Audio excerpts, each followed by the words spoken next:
Sir, અમે એ જ કહેવા માંગીએ છીએ કે અમને ન્યાય જોઈએ છે. આ ખોટી ગુંડાગર્દી છે. અમે ગરીબ લોકો છે. વ્યાજે પૈસા લીધા છે, આપી બી દીધા છે, વ્યાજ બી ચૂકવી દીધું છે. તે છતાંય માણસ એ વ્યક્તિ અમારા ઘરમાં આવે છે, દાદાગીરી કરે છે, મારે છે, રોડ વચ્ચે ઇજ્જત કાઢે છે. આજે મારા સસરાને કેટલું આઘાત લાગ્યો હશે એ વાતનું, કેટલું એમને દુઃખ થયું હશે કે એમને સુસાઇડ કરવું પડ્યું, એમને દવા પીને એમનો જીવ ટૂંકાવ્યો પડ્યો. મતલબ એ વ્યક્તિને તમે સજા આપો. અમે સૌ કુટુંબ અમે એ ચાહીએ છીએ કે એ વ્યક્તિ આજે જેલની પાછળ હોવો જોઈએ. અમારે ન્યાય જોઈએ. જો પોલીસ વાળાથી ના થતું હોય તો અમે આગળ જઈએ, અમને કહી દે, અમે આગળ જઈને ફરી બીજી આગળ જઈને કોઈ કાર્યવાહી કરીએ. પોલીસ વાળાએ કોઈ સંપર્ક કર્યો હતો? આજે 12 દિવસ થઈ ગયા છે સાહેબ, હજી તક કોઈ એમને કોન્ટેક્ટ કર્યો નથી કે ના અમને કઈ જવાબ આપ્યો છે કે અમે શોધીએ છીએ. એ રીતેનું ના હોય ને. આજે 12 દિવસ થઈ ગયા છે. આજે કોઈ મોટો વ્યક્તિ હોત, કોઈ મોટો માણસ હોત તો અત્યારે જેલની પાછળ. આજે અમે લોકો નિરાધાર છે, અમારી પાસે પૈસા છે નહીં, અમારે કોઈ છે નહીં એવું મોટો વ્યક્તિ કે જે અમારા પાછળ ઉભો રહે. અમે જે છે અમે મજૂરી કરીને ખાવાવાળા માણસ છીએ. આજે અમારી સાથે આ રીતેનો વ્યવહાર કરે છે.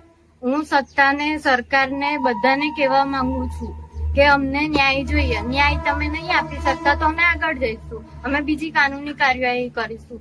મારા સસરા ગયા છે, એક હતા માત્ર જે અમારું ઘર ચલાવતા હતા, અમારું ગુજરાન ચલાવતા હતા, રિક્ષા ચલાવતા હતા. એ આજે અમારો કોનો સહારો? અમારો બાપ ગયો છે, સસરો ગયો છે, અમારા ઘરનો કમાવનારો માણસ ગયો છે સાહેબ. હવે અમારું ગુજારણ કોણ કરશે? અમારું ભરણ પોષણ કોણ આપશે? કોણ જવાબદારી લે છે આની? આવા ગુંડાગર્દી તો કેટલી થતી હશે. હું બધાને એ કહેવા માંગુ છું કે તમે આના પર સખ્ત કાયદો બનાવો કે કોઈ ફરીવાર કોઈ નિર્દોષ માણસને આ રીતેનું અત્યાચાર ના સહવું પડે. આ ખોટી એમની દાદાગીરી છે. તમે વ્યાજે પૈસા આપો છો, એનું તમે વ્યાજ બી લો છો, પૈસા બી લો છો, તે છતાં તમે મારીને જાઓ છો, બ્લેકમેલ કરો છો. આ ખોટી વાત છે ને.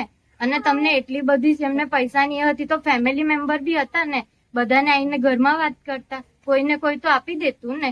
આ કઈ રીતેનું છે કે તમે જ્યાં મળે ત્યાં એમને મારો, ગાળો બોલો છો? અમારી બી ગરીબ છે પણ અમારી બી તો ઇજ્જત છે ને. અમે કે ઇજ્જત વગરના થોડી છે? અમે બી કમાઈને ખાઈએ જ છે ને સાહેબ.